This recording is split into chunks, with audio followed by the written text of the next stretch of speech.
In this video, I will be showing you how to install and set up Wispr Flow on your Windows computer.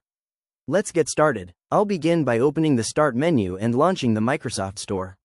Once the store opens, I'll click into the search bar at the top and type in Wispr. I'll select Wispr Flow from the suggested results to open the app page. Next, I'll click the Install button. The store will take a moment to prepare the download, and then I'll wait for the progress bar to complete the installation. Once it's finished, I'll click the Open button to launch the application for the first time. On the Let's Get Started screen, I'll click Sign in via browser. This opens my web browser to authenticate my account, and once it shows that I'm logged in, I can head back to the app. Now, I'll go through the personalization steps by selecting my profession and where I spend the most time typing, such as writing documents and chatting with AI. I'll also let the app know if I work around other people so it can optimize for my environment.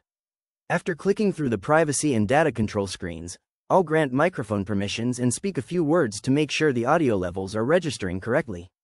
To finalize the setup, I'll test the keyboard shortcut by holding down the Control and Windows keys, confirm my language is set to English, and click through a few quick tutorials showing how the app works in Slack and Gmail.